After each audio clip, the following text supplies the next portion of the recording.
ज्ञानार्जन के लिए उत्सुक सभी लोगों का आज के इस नए डीप डाइव में बहुत बहुत स्वागत है। आज की जो हमारी चर्चा है वो एक ऐसे विषय पर है जो हमारी प्रशासनिक व्यवस्था और जो ज़मीनी हकीकत है ना, उसके बीच के एक बहुत ही भारी अंतर को उजागर करती है। बिल्कुल। और इस अंतर को अक्सर हम लोग नजरअंदाज कर देते हैं। हाँ भाई। तो आज का हमारा पूरा फोकस उत्तर प्रदेश के प्रांतीय रक्षक दल पर है, जिसे हम सब व्यापक रूप से पीआरडी के नाम से भी जानते हैं। जी, पीआरडी के जवान। तो आज हम इन पीआरडी जवानों की वर्तमान स्थिति, उनके जो कानूनी अधिकार हैं और धरातल पर उनके साथ असल में हो क्या रहा है, उसका एक बहुत ही गहन विश्लेषण करने वाले हैं। और इसके लिए हमारे पास आज बहुत ही ठोस आधार हैं, मतलब कई प्रामाणिक स्रोत मौजूद हैं। हाँ, हमारे सुनने वालों के लिए मैं बता दूं कि आज हम मुख्य रूप से 1948 के यूनाइटेड प्रोविंसेस रक्षक दल अधिनियम का विश्लेषण करेंगे, जो कि इनका मूल कानून है। और साथ ही पीआरडी मानद अधिकारियों की विधिक स्थिति का एक पूरा विश्लेषण भी है हमारे पास। बिल्कुल, और कुछ बहुत ही महत्वपूर्ण सरकारी आदेश भी हैं, जैसे एक 23 अप्रैल 2024 का आदेश है और बिल्कुल हाल ही का 23 फरवरी 2026 का शासनादेश भी है। जी, और एक बहुत ही अहम दस्तावेज भी है इस डीप डाइव में। पीआरडी जवानों के प्रदेश अध्यक्ष शमशेर अहमद द्वारा मुख्यमंत्री को लिखा गया एक शिकायती पत्र। सही कहा।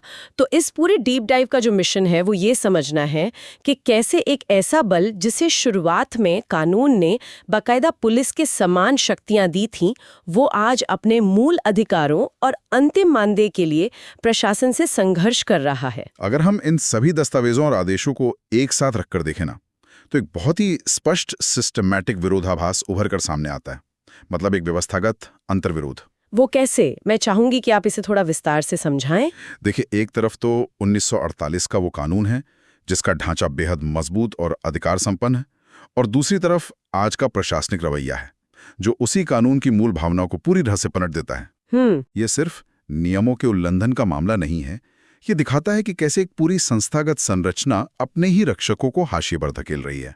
ठीक है, तो आइए इसे थोड़ा और पीछे से समझते हैं। इस विरोधाभास की शुरुआत 1948 के उस मूल अधिनियम से ही होती दिखती है। जी, द यूनाइटेड प्रोविंसेस रक्षक दल एक्ट 1948। हाँ, तो मैं देख रही थी कि ये कोई सामान्य दिशा निर्देश नहीं था।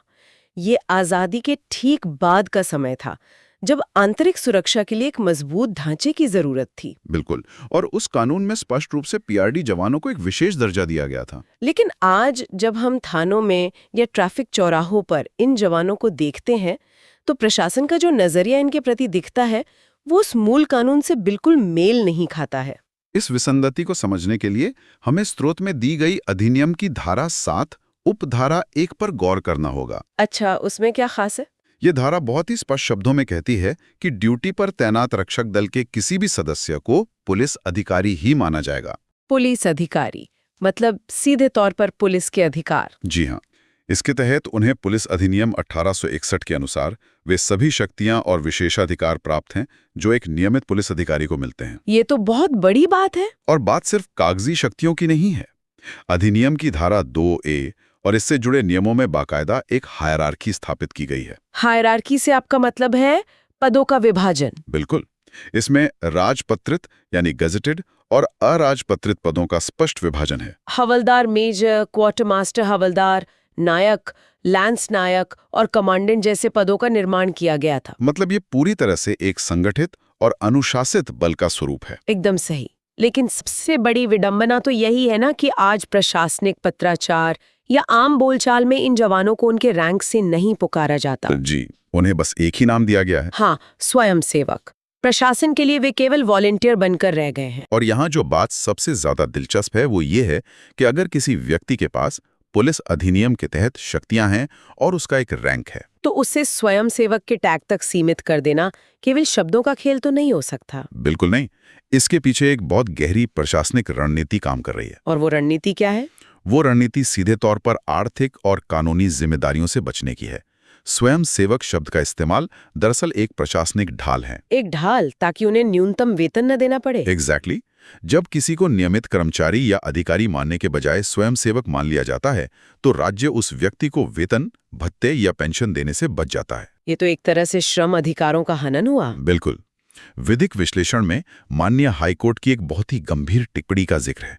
अदालत ने माना है कि राज्य द्वारा किसी से नियमित काम लेना, लेकिन उसे उचित वेतन न देकर केवल स्वयंसेवक के टैग में उलझाए रखना भारत के संविधान के अनुच्छेद 23 का सीधा उल्लंघन है। अनुच्छेद 23 जो बंधुआ मजदूरी और मानव दुर्व्यापार पर रोक लगाता है। जी, राज्य खुद एक तरह से बंधुआ मजदूरी जैसी स्थिति को बढ़ावा दे रहा है। ये एक बहुत ही गंभीर बात है। और अगर हम ध्यान दें तो ये स्वयंसेवक वाला तर्क 1948 के अधिनियम के अन्य प्रावधानों के सामने टिकता भी नहीं है। आप किस प्रावधान की बात कर रही हैं आप? मैं अधिनियम की धारा 9 का हवाला देना चाहूंगी। इसमें अनुशासन को लेकर जो नियम है वे किसी भी एंगल से एक साधारण स्वयंसेवक पर लागू होने वाले नियम नहीं लगते। हाँ, धारा 9 के दंडात्मक प्रावधान। एक आम स्वयंसेवक वो होता है जो अपनी स्वेच्छा से अपने खाली समय में सेवा देता है। अगर वो न आना चाहे तो उसे कोई सजा नहीं मिलती। लेकिन पीआरडी के मामले में ऐसा बिल्कुल नहीं है। अगर रक्षक दल का कोई सदस्य ड्यूटी पर आने से इनकार करता है या किसी वरिष्ठ अधिकारी के आदेश की अवहेलना करता है या बिना अनुमति अपनी ड्यूटी छोड़कर चला जाता है तो उसके लिए कठोर सजा है। जी, उसे 3 महीने तक की जेल हो सकती है या 200 रुपए का जुर्माना लगाया जा सकता है या फिर दोनों सजाएं एक साथ दी जा सकती हैं। तो ये कितना बड़ा विरोधाभास है। एक तरफ वेतन और अधिकारों की बात आने पर उन्हें स्वयंसेवक बताकर पल्ला झाड़ लिया जाता है, और दूसरी तरफ ड्यूटी न करने पर जेल भेजने का प्रावधान है। जब अनुशासन थोपना हो तब वे एक पुलिस अधिकारी की तरह जवाबदेह हैं, लेकिन जब उनके घर चलाने के लिए मानदेय देने की बात आती है तब वे केवल अपनी मर्जी से काम करने वाले स्वयंसेवक बन जाते हैं। ये जो व्यवस्थागत दोहरापन है ना, ये केवल कागजों पर मौजूद नहीं है। इसका असर धरातल पर बहुत ही भयावह रूप में देखने को मिल रहा है। और इस धरातलीय हकीकत को समझने के लिए हमें अप्रैल 2024 वाले शासनादेश की बात करनी होगी। शासनादेश संख्या 244। हाँ, तो इस आदेश को देखने पर लगता है कि तकनीकी रूप से ये एक बहुत ही प्रगतिशील कदम था। इसमें पीआरडी जवानों की ड्यूटी लगाने के लिए एक विभागीय पोर्टल और ऑटोमेटिक ड्यूटी संचालन की व्यवस्था की गई थी। इसका मुख्य उद्देश्य इसी व्यवस्थागत खामी को दूर करना और ड्यूटी आवंटन में पारदर्शिता लाना था।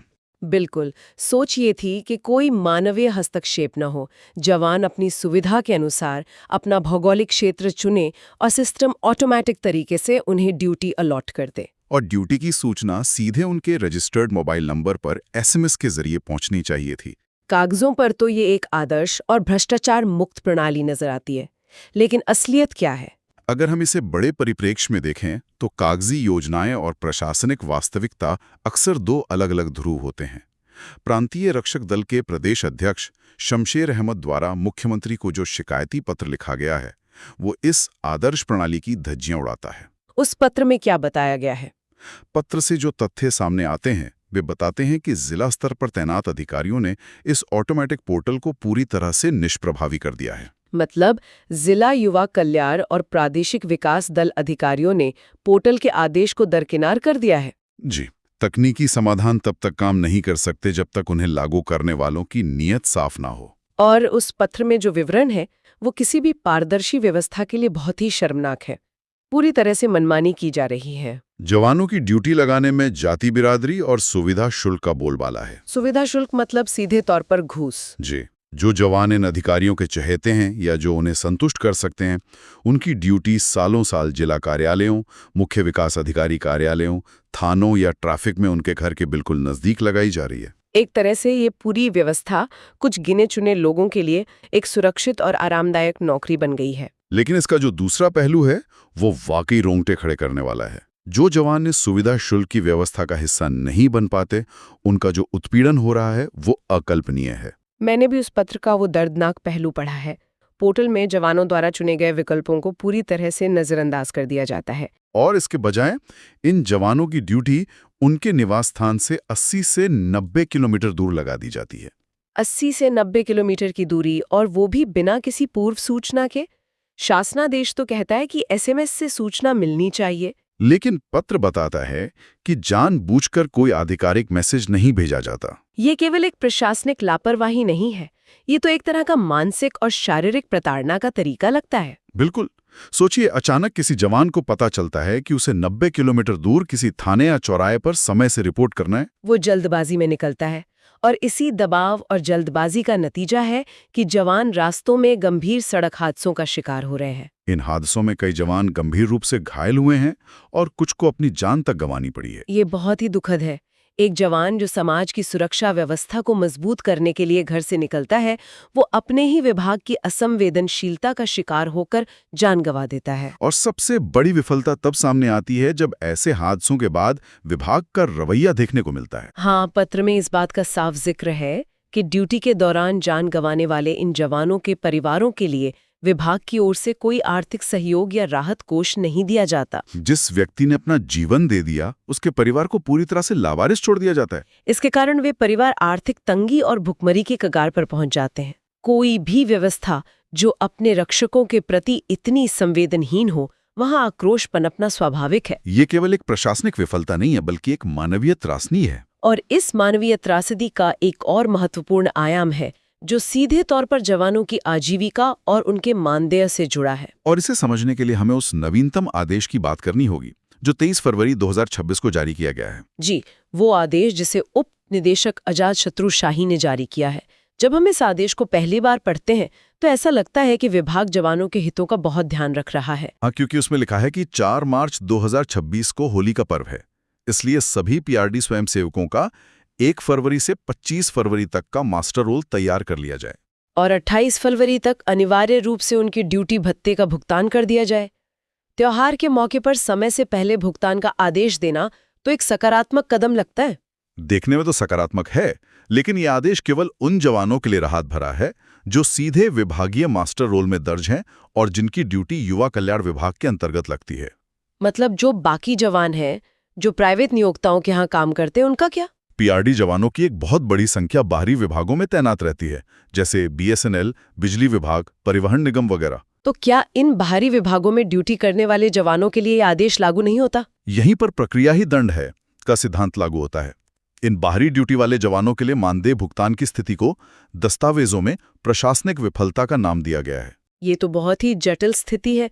अगर कोई जवान बीएसएनएल या बिजली विभाग की सुरक्षा कर रहा है तो उसका मास्टर रोल और भुगतान प्रक्रिया अलग कैसे हो जाती है?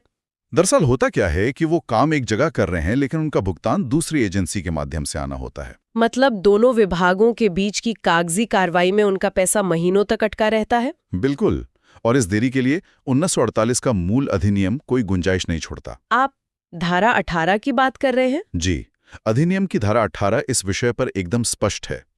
ये धारा कहती है कि यदि रक्षक दल का कोई सदस्य प्रांतीय सरकार के अलावा किसी अन्य व्यक्ति, संस्था या प्राइवेट नियोक्ता के अधीन नियोजित है और उसे ड्यूटी पर बुलाया जाता है, तो सरकार उसे और नियोक्ता को निर्धारित भत्ते देगी। इसका सीधा सा अर्थ यह है कि जवान को उसका मानदेय देने की प्राथमिक जिम्मेदारी राज्य सरकार यानी युवा कल्याण विभाग की ही है। तो इसका मतलब तो ये हुआ कि युवा कल्याण विभाग को अपने बजट से उन जवानों को समय पर भुगतान कर देना चाहिए। हकीकत यह है कि युवा कल्याण विभाग अपना पैसा खर्च नहीं करता। वो इंतजार करते हैं कि बाहरी विभाग से पहले फंड आए। जी हाँ, वे इंतजार करते हैं कि बाहरी विभाग से पहले फंड ट्रांसफर हो, उसके बाद ही वे जवान के खाते में पैसा भेजेंगे। और अगर किसी बाहरी विभाग से बजट आने में 6 महीने लग जाए तो उस जवान को 6 महीने तक बिना वेतन के काम करना पड़ता है। ये धारा 18 का खुला उल्लंघन है। इसे ही स्रोतों में प्रशासनिक संवेदनहीनता और व्यवस्थागत द्रोह कहा गया है। ये तो वाकई व्यवस्थागत द्रोह है। राज्य अपने ही बनाए कानून की अनदेखी कर रहा है। ऐसे में 23 फरवरी 2026 का वो होली के भुगतान वाला आदेश एक खोखला आश्वासन बनकर रह जाता है। जिन जवानों का पैसा बाहरी विभागों के फंड ट्रांसफर में फंसा है, उनके लिए त्योहार का कोई मतलब नहीं रह जाता। काम पूरा होने के बावजूद महीनों तक अपने ही हक के पैसों के लिए इंतजार करना, और वो भी एक ऐसे सिस्टम में जहां कोई सुनने वाला ना हो, ये किसी भी व्यक्ति का मनोबल तोड़ने के लिए काफी है। इस पूरी प्रशासनिक जड़ता के कारणों पर भी दस्तावेजों में बहुत साफ तरीके से प्रकाश डाला गया है। हाँ, स्रोतों से पता चलता है कि युवा कल्याण अनुभाग में कई अधिकारी 10-10 वर्षों से एक ही पद पर जमे बैठे हैं।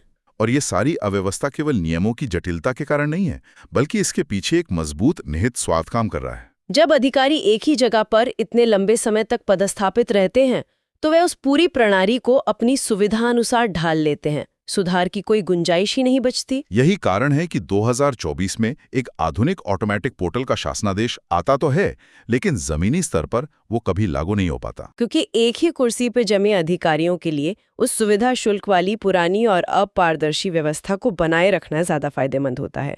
नया पोर्टल तो उनकी शक्तियों को ही खत्म कर देता। और यही सबसे बड़ी विफलता है।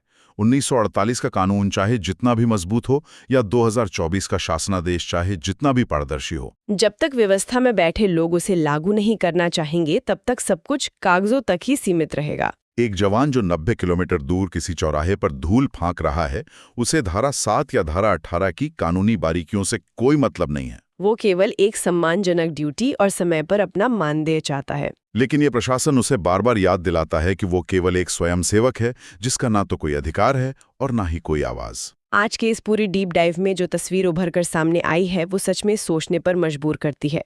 1948 में बना द यूनाइटेड प्रोविंसेस रक्षक दल एक्ट एक बहुत ही विजनरी कानून था। इसका उद्देश्य समाज में शांति स्थापित करना और एक अनुशासित बल तैयार करना था। इस कानून ने जवानों को पुलिस के समान शक्तियां दी, पदों का एक पूरा ढांचा तैयार किया और अनुशासन के सख्त नियम बनाए। लेकिन समय के साथ इस मजबूत ढांचे को प्रशासनिक लाल फीताशाही और स्वयंसेवक जैसे शब्दों के चालाकी भरे इस्तेमाल ने पूरी तरह से खोखला कर दिया है। जी, और इस बात से मैं पूरी तरह सहमत हूँ। मेरा मानना है कि न्याय की अवधारणा केवल इस बात पर निर्भर नहीं करती कि कानून की किताबों में क्या लिखा है, बल्कि इस बात पर निर्भर करती है कि वह कानून जमीन पर खड़े उस आखिरी व्यक्ति के जीवन में कैसे लागू हो रहा है। सही कहा। जब तक विभाग धारा 18 का ईमानदारी से पालन करके मानदेय का समय पर भुगतान सुनिश्चित नहीं करता और जब तक 2024 के ऑटोमेटिक पोर्टल वाले आदेश को बिना किसी पक्षपात के सख्ती से लागू नहीं किया जाता, तब तक इन जवानों का व्यवस्थागत शोषण जारी रहेगा। न्याय और अधिकार केवल कागजों पर नहीं बल्कि अमल में दिखने चाहिए। ये एक बहुत ही स्पष्ट और टटू सत्य है। आज की चर्चा ने दस्तावेजों और शासनादेशों के पीछे छिपी उस पीड़ा को सामने रखा है जो अक्सर सरकारी फाइलों में दबकर रह जाती है।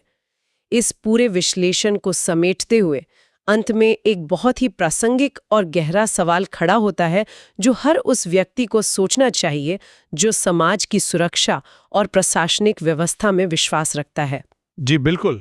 जब किसी राज्य की सार्वजनिक शांति और सुरक्षा बनाए रखने वाले रक्षकों को ही अपने न्यूनतम वेतन, निष्पक्ष तैनाती और यहाँ तक कि अपने जीवन की सुरक्षा के लिए इस तरह व्यवस्था से लड़ना पड़े, तो वो व्यवस्था संकट के समय जनता की सुरक्षा कितनी मजबूती से कर पाएगी? क्या रक्षकों का मनोबल तोड़े बना किसी मजबूत समाज की कल्पना की जा सकती है? जो लोग ज्ञानार्जन के लिए उत्सुक हैं, मैं उन्हें इस अंतिम प्रश्न के निहितार्थों पर विचार करने के लिए छोड़ती हूँ। आज के इस गहन विश्लेषण में हमारे साथ जुड़ने के लिए धन्यवाद।